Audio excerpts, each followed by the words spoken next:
Ah, yes, New Mexico, the land of enchantment. Beautiful scenery and amazing mountain biking. But there's just one problem.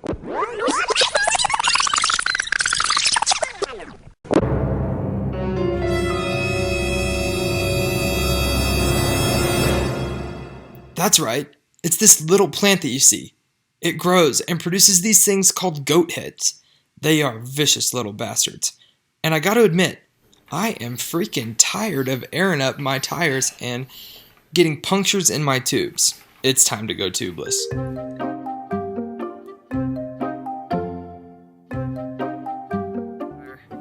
These are called goat heads.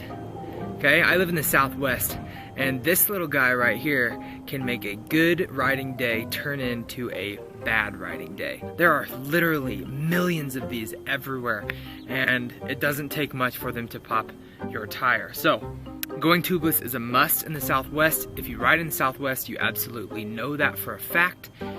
I want to show you the benefits of going tubeless. So regardless, these are very small holes. I mean, hell, you can even take one of these and stick it in. These are very, very, very small holes, but the good thing about sealant is that it'll take that. So watch this. I'm gonna push it in.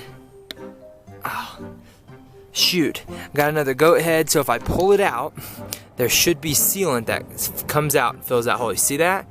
The slime? Oh yeah. The slime right there is what fills those holes.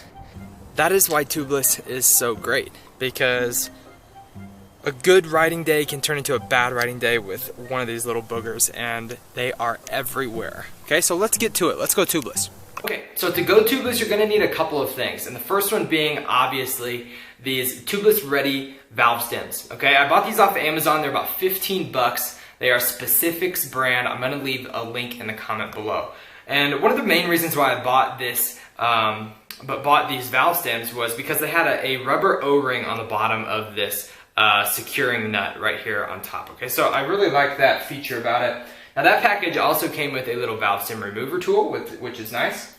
You're gonna need some rim tape just in case. When I went tubeless in my rear tire, I actually had to use about 6 inches of this to put it over the valve stem hole to help seal up the valve stem itself, okay? Now you're also going to need some slime or some tubeless sealant, whatever type of sealant you want to use.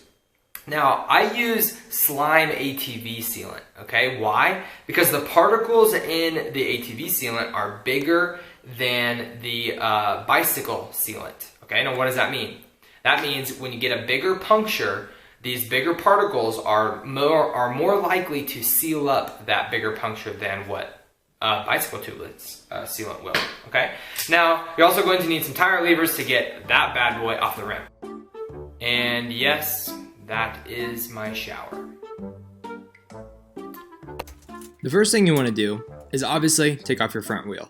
As soon as you get that off, you'll be ready to go. Next, let out all of the air in your tire. And now for the fun part. We're trying to get the tire off of the bead. Work it all the way around the rim. Once you get it off, you're ready to use your tire levers. If you love your bike like I do, and your bike is fairly new, you're going to want to be careful on your rims here. You can scratch and even damage the rim if you go too hard. Okay, so slowly work it, and I promise it'll come out. So when I went tubeless on the rear, I had to put like a 6-inch piece of tape right here to cover up this valve stem.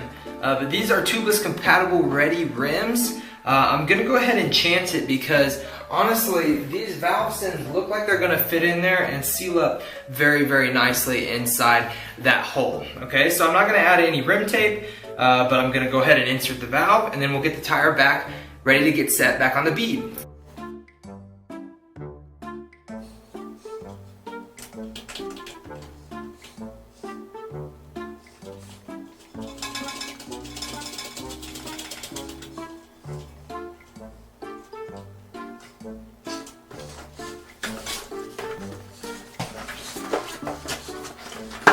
At this point, you need to get your Gorilla Grip out.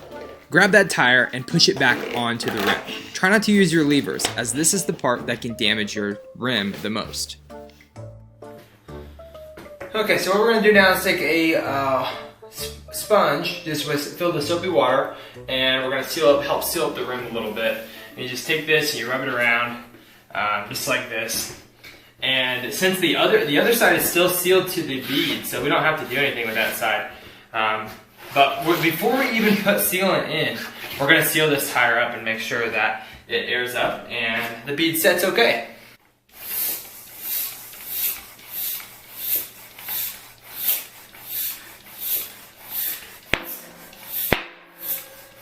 Oh yeah, that's what we want to hear.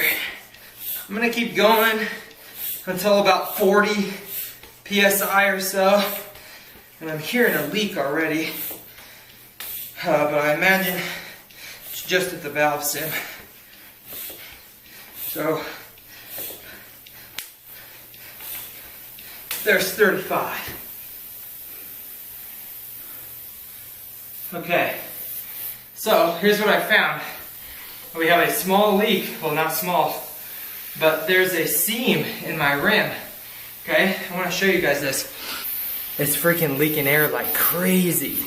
So what I'm gonna have to do is I'm gonna have to get my rim tape out. I'm gonna have to go on the inside and rim tape the whole thing probably. So we'll see. Okay, so after my little trouble, I had inserted a piece of tape right there over the seam in my tire, or in my rim I mean, and hopefully that helps. So we're gonna try it again, soap it down and air it up, see if it seals.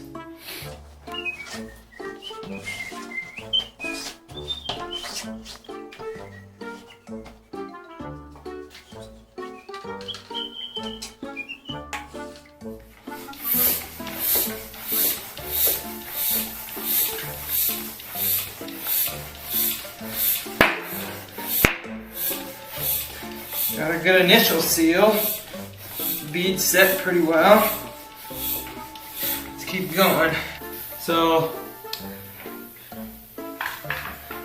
still have a small leak. When we get to about 30 PSI, we still have a small leak here. So I'm thinking I want to insert tubeless, the sealant, and see if it will plug up that hole by itself.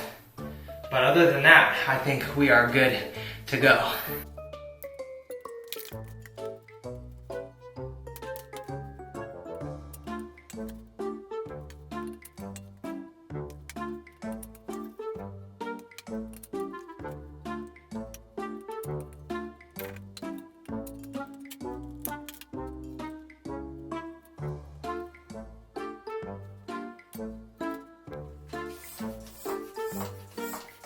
After airing up the tire, I went ahead and tossed the tire around a little bit.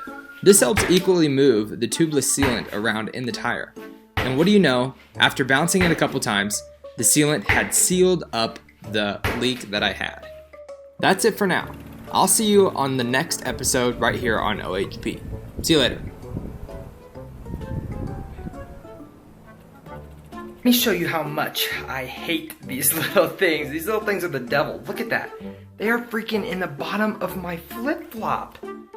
I mean, these things are just ridiculous.